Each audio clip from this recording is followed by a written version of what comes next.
Voilà. Alors, là, ce que j'ai un peu mis là-dedans. Donc, hop. Les animaux les plus intelligents. Donc, je vais peut-être zoomer un peu. Hein. Tac.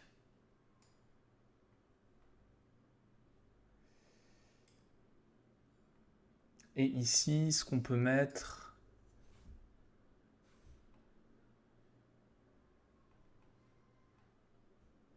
Je vais vous mettre un petit lien aussi ici. Tac.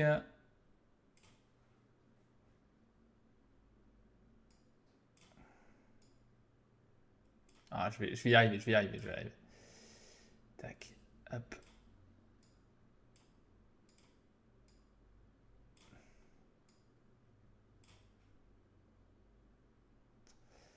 Alors, ce qui n'est pas propre à l'homme, en fait, c'est surtout que je vais mettre ça ici. Et ça, là, voilà. Et hop. Et du coup, ça, on va... Pardon. J'essaye de vous mettre ça en forme pour que ça soit lisible, et puis après, on va passer au côté question. Hop là, pardon. Tac. Tac, désolé, c'est un peu laborieux. Je suis pas encore au point sur Obsidian complètement au niveau des cartes. Et ça va venir. On va y arriver. Alors voilà. Voilà ce que j'ai pu mettre en place. Donc on a dit l'intelligence animale. Qu'est-ce que c'est que l'intelligence déjà? Qu'est-ce que c'est que l'intelligence? Eh bien, l'intelligence, on a ça sur le côté. Voilà. Donc l'intelligence chez l'homme, ce serait lié au fait qu'il y ait plus de zones pour pour la combinaison d'informations, pour la synergie des infos.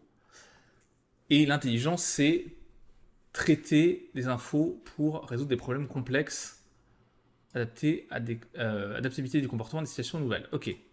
Donc ça, c'est ce qu'on a pu identifier. Ce qui n'est pas propre à l'homme. Chez l'homme, on peut le mettre en... Hop, là, je vais faire ça. Bon, allez, la mise en forme, on s'en fiche un petit peu, mais je pense que vous voyez là. Ouais. Chez l'homme, donc on a au niveau du cerveau plus de zones pour la synergie des informations. Et ce qui n'est pas propre à l'homme, c'est communication, utilisation d'outils, empathie, jeu, humour, conscience de soi, créativité. Ça, on l'a retrouvé chez plein d'animaux différents. On a vu que même les mouches avaient un modèle mental, c'est-à-dire qu'elles étaient capables de différencier l'environnement de nous-mêmes, et que être intelligent, ça ne nécessitait pas forcément de langage. Voilà. Donc ça, d'ailleurs, j'ai peut-être presque plus envie de le mettre... Pardon. Plus envie de le mettre comme ça. Du coup, ça, on va le passer en dessous. Ça sera beaucoup plus lisible. Voilà. Ensuite, on a une évolution non linéaire de l'intelligence, c'est-à-dire que c'est pas genre des animaux qui étaient plus intelligents, qui ont donné tous les animaux intelligents, c'est qu'il y a eu plein de manières de faire de l'intelligence dans l'évolution, et que le rapport entre, souvent ce qui est dit, hein, c'est le ratio entre poids, taille du cerveau et taille du corps, c'est pas un critère fiable à 100% pour définir si un animal est assez très intelligent. Et donc, pour déterminer si un animal avait conscience de soi, on avait 5 critères. Capacité à percevoir des éléments extérieurs comme éléments ayant euh, des sous-parties. Ah oui, c'était la capacité à voir, distinguer des éléments dans l'environnement et des caractéristiques à un objet ou un autre animal. Des comportements volontaires dirigés vers des buts. D'ailleurs, on peut peut-être le mettre au pluriel, ce serait mieux. Ok. Des comportements volontaires dirigés vers des buts. Avoir des représentations mentales. Avoir un système de valeurs, que des choses peuvent changer en fonction du contexte. C'était plutôt l'exemple des écureuils qui vont faire semblant de cacher des noix et qui après, quand quelqu'un les observe, et puis après vont vraiment les cacher quand ils savent qu'ils ne sont pas observés, qui vont mettre de côté pour plus tard, donc cacher des noix alors que pour l'hiver, parce qu'ils savent que leur valeur va être plus intéressante à ce moment-là, donc anticipation aussi, et avoir conscience de soi, distinguer son propre corps du reste du monde. Donc ça, c'est un peu ce qui est propre à l'intelligence animale. Comment est-ce qu'on la mesure? Il faut faire attention à l'anthropocentrisme. Et le problème, donc, c'est ça, c'est que, bon, il y a l'anthropocentrisme, et qu'on a des écrans tactiles maintenant qui permettent de faire des nouveaux tests. En général, les prédateurs sont quand même plus intelligents que les proies, mais ça aussi c'est remis en question par rapport au fait que en fait, les herbivores ne sont pas soumis au même problème, donc il faut voir comment on teste. Et l'appréhension conditionne la capacité d'agir sur le monde, et c'est ça qui permet aussi souvent de déterminer l'intelligence. Le fait d'avoir un bec, une trompe, des pattes qui permettent de l'appréhension, tout ça, ça conditionne l'intelligence. Et donc les animaux les plus intelligents, perroquet gris du Gabon, corbeau, éléphant, pigeon. Pigeon, on n'a pas trop vu en détail quand même. Hein.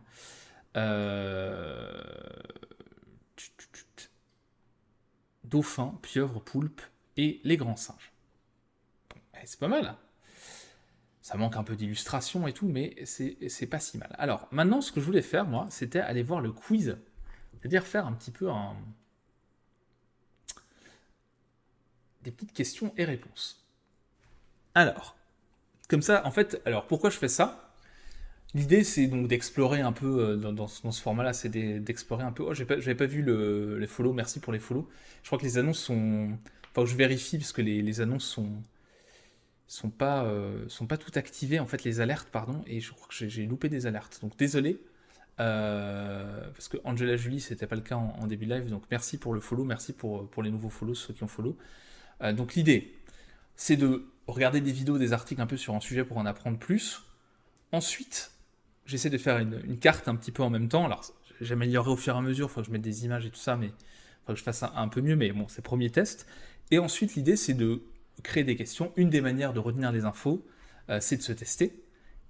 Et une des manières de se tester bien et de en même temps d'avoir des outils pour se tester et de encore mieux retenir les informations, c'est de se poser des questions et de se créer des questions. Donc, ce que je voulais faire, c'était créer plusieurs questions. Donc, qu'est-ce qu'on peut poser comme question? Première question, et on va revenir sur le... Je vais réouvrir le schéma. Tac. Première question, c'est ici plutôt, voilà. Comment est-ce qu'on sait qu'un animal a conscience de soi? Ça, je vais revenir. Alors, on va peut-être pas le mettre en première question, mais comment déterminer si un animal a conscience de lui-même? Là, on a normalement 5 éléments. Donc, capacité à percevoir des éléments extérieurs comme des éléments ayant des sous-parties, des sous-composantes. En fait, c'est un peu la capacité à créer des concepts, quoi. Enfin, des objets mentaux. Des comportements volontaires dirigés vers des buts.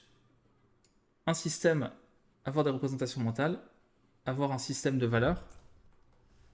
Et une sensation de soi. Donc ça, c'est les 5 éléments qui permettent de distinguer... voilà. Autre question, est-ce que le ratio taille du cerveau, taille du corps est un bon... est un critère sûr, pour déterminer l'intelligence d'un animal?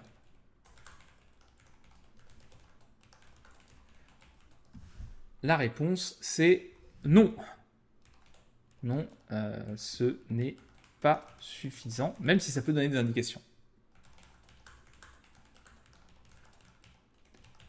Ok. Qu'est-ce qu'on peut poser comme autre question? Ce à quoi on doit faire attention pour mesurer l'intelligence, peut-être.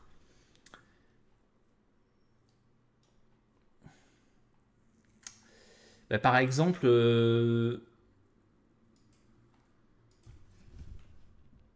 alors, qu'est-ce que l'intelligence? C'est peut-être la première question, ça. Qu'est-ce que l'intelligence? Je mettrais ça comme question, moi. Et puis une autre question, ça serait...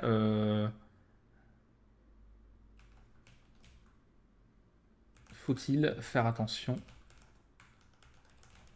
quand on mesure l'intelligence animale? Donc, tac. Je sais pas, hein, si vous avez des suggestions aussi, n'hésitez pas, hein, de questions. Moi, en tout cas, c'est les questions qui me viennent comme ça par rapport à ce que j'ai noté moi depuis le début du live. Mais qu'est-ce que l'intelligence? Alors, réponse à la question 1, ça serait, peut-être d'ailleurs supprimer les sauts de ligne qui sont un peu useless là. Ah non, pardon, il fallait que je fasse comme ça. Je découvre un peu ma mise en page au fur et à mesure. Hein. Question 1, question 2, tac. Je crois que c'est ça. Je vais retester après l'extension pour poser des questions. Vous allez voir en quoi c'est intéressant. Si après j'ai accès à fait de poser des questions dans le chat, je le ferai. Mais pour l'instant, je suis très loin d'être partenaire. Donc les sondages, tout ça, je peux pas trop en faire. Mais on pourra faire ça. On pourra faire ça plus tard si on avance. Hop, question tac, question 3, question 5. On y va, on est parti. Alors, donc, question 1. Qu'est-ce que l'intelligence? C'est donc la capacité à traiter les informations pour résoudre des problèmes complexes. Je crois que c'est quand même un peu la définition qu'on a retenue. Je vérifie. Définition d'intelligence, c'est ça, traiter des infos pour résoudre des problèmes complexes. Adaptabilité du comportement des situations nouvelles. Ou alors adaptabilité du comportement pour faire face à des situations nouvelles. Ok. Alors, il faut surtout faire attention à l'anthropocentrisme et au fait de s'appuyer exclusivement sur le sens de la vision. Ça, c'était un truc qui revenait aussi. Et une petite dernière question. Donnez 5 exemples d'animaux particulièrement intelligents. Je pense qu'avec ça, on est pas mal.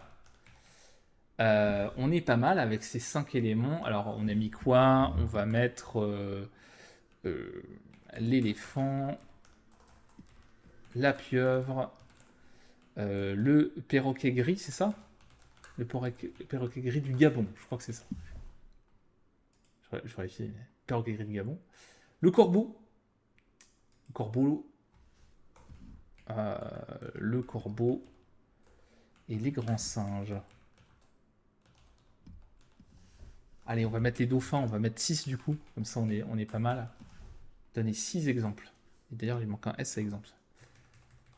Et le corbeau, pas le corbon. Qu'est-ce qui se passe? Je suis en train de faire un AVC ou quoi? Le corbeau singulier. Voilà.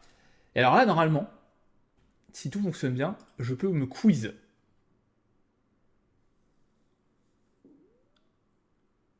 Review all. Pourquoi 1 sur 4? Ah, oui, parce qu'il faut que je mette un point d'interrogation.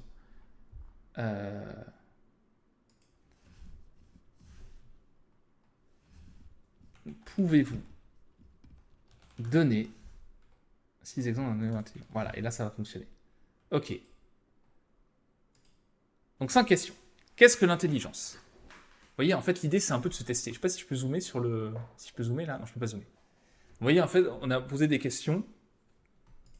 D'ailleurs, je ne sais pas si je reviens sur l'autre truc. Est-ce que je peux poser des questions? Ah ouais. Bon, là, ah oui, non, c'est sur la fiche en cours. Alors moi, je vais vous mettre... Donc, hop là, la question en cours. On ne va pas regarder. Questions et réponses. On enlève tout.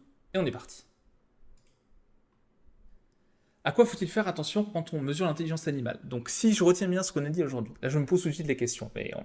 L'idée, c'est après, d'un live à l'autre, si j'en fais un par semaine, c'est de revoir les questions de la semaine précédente pour voir si on a mémorisé. Alors, à quoi faut-il faire attention quand on mesure l'intelligence animale? Il faut faire attention à l'anthropocentrisme et au fait de ne pas se focaliser uniquement sur la modalité visuelle, même si c'est aussi un des éléments souvent qui fait que les animaux vont être plus intelligents d'après les mesures qu'on a, parce que en fait, c'est des informations plus précises, plus complexes, et donc pour les traiter, voilà, il faut un peu plus d'intelligence, entre guillemets. Donc, pour moi, c'est ça. La réponse à l'anthropocentrisme et au fait de s'appuyer exclusivement sur le sens de la vision. Ok, c'est correct. Qu'est-ce que l'intelligence? Capacité à traiter des problèmes, capacité de traitement de l'information pour répondre à des problèmes complexes et l'adaptabilité à des environnements nouveaux. Traiter des informations pour résoudre des problèmes complexes. Adaptabilité du comportement face à des situations nouvelles. Bon, on va dire que c'est ok. Je sais pas s'il y a beaucoup de monde dans le chat, c'est pour ça que je pose la question, mais voilà, je regarde un petit peu. D'ailleurs, attendez, je vais faire un truc, comme ça je vais pouvoir savoir si... Parce que là, je vois pas trop, en fait. J'ai pas trop les... Faudrait que j'ai le feedback du... Tac. Voilà.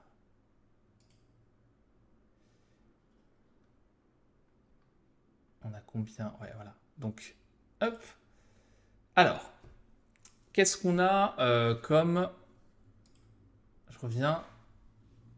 Donc, 6 exemples d'animaux particulièrement intelligents. Est-ce qu'on a 6 exemples? 6 exemples, moi je dirais...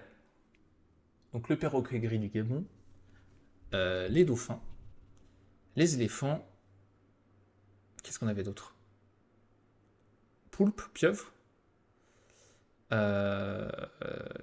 corbeau. Ah, il manque un 6e. Éléphant, dauphin, corbeau, poulpe, perroquet. Ah bah les grands singes. Les grands singes, bien sûr. Bien sûr. Parfait. Question 4. Comment déterminer si un animal a conscience de lui-même? Ah, ça, je sais plus très honnêtement. Alors, la capacité à voir si un élément a des sous-parties, à distinguer les éléments de l'environnement et à comprendre qu'ils ont des caractéristiques différentes les unes des autres, à faire la distinction entre soi et l'environnement, donc là, avoir un sentiment de soi, à avoir des représentations mentales, un peu des concepts, et après, je sais plus. Qu'est-ce que ça peut être d'autre? Résoudre des problèmes, ça c'est très général. Ça, ok. Ah oui, comportement volontaire dirigé vers des buts. Représentation mentale, j'ai dit. Et c'est le système de valeurs. Il me manquait donc le système de valeurs et les comportements volontaires dirigés vers des buts. Sinon, le reste, c'était sensation de soi, avoir des représentations mentales et capacité à avoir des concepts complexes avec des caractéristiques, etc. C'est bon. Donc, les comportements volontaires, c'est un peu évident. Et le système de valeurs. Ok, donc là, pour moi, je mets faux. Et question 5. Est-ce que le ratio taille du cerveau, taille du corps est un critère sûr pour déterminer l'intelligence animale?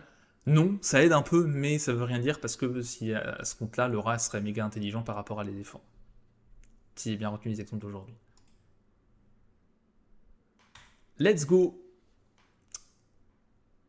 Yes. Et donc là, normalement, voilà. Tac, on voit ce qu'on a eu faux, on voit ce qu'on a eu juste dans le quiz. Eh bien écoutez, j'ai trouvé ça assez sympa à faire. Et en fait, ce que je constate, alors on va revenir, je sais pas si je vous mets la map en fond, en tout cas c'est cool. Je suis content d'avoir un peu avancé là-dessus. On a fait une petite mind map. Alors je verrai aussi si je peux...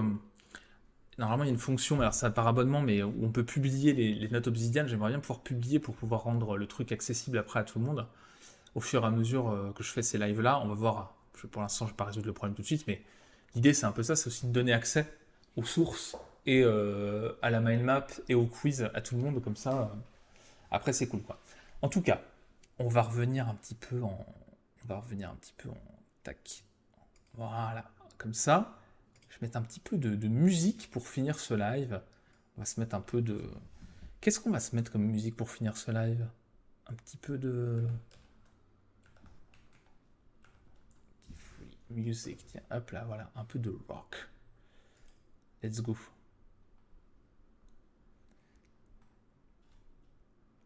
Donc, ah, on a Obsidian qui est affiché là aussi, c'est marrant ça. Je pas du tout, c'est pas, pardon, hein, c'est pas du tout censé s'afficher sur la scène. Voilà. Donc, ce qu'on a appris aujourd'hui, c'est pas mal sur l'intelligence animale. On a vu des trucs, on a vu que c'était plus compliqué qu'il n'y paraissait, que parfois, surtout que c'est assez récent en fait. Ce que je trouve marrant, c'est que les grands singes, c'est les années 70, mais à part les grands singes, le reste, ça s'est souvent fait après. Hein. Moi, je me souviens que c'est dans les années 80, 90, notamment, qu'on a commencé vraiment à avancer sur le sujet. Et qu'on a commencé à faire des expérimentations avec d'autres animaux pour voir vraiment leur niveau d'intelligence et tout. Mais ouais, j'ai l'impression que je regarde un petit peu en même temps l'éthologie cognitive. J'ai l'impression que c'est pas si vieux que ça en fait. Hein. Bah ouais, c'est ça, éthologie cognitive. Euh, terme initialement proposé par Donald Griffin dans son livre The Question of Animal Awareness, publié en 1976. Vous voyez, l'étude de l'intelligence animale, c'est assez récent. Hein. Mine de rien, c'est assez récent.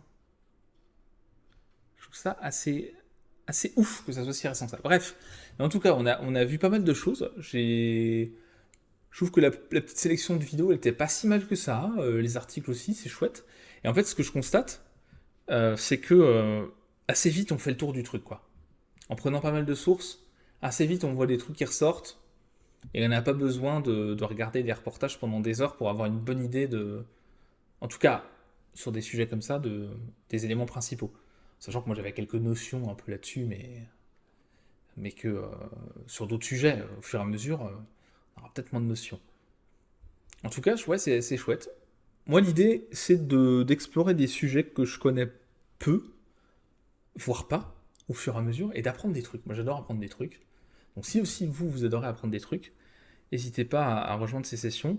Pour l'instant, je suis encore en vacances, donc je ne sais pas encore quel sera le créneau pour ça.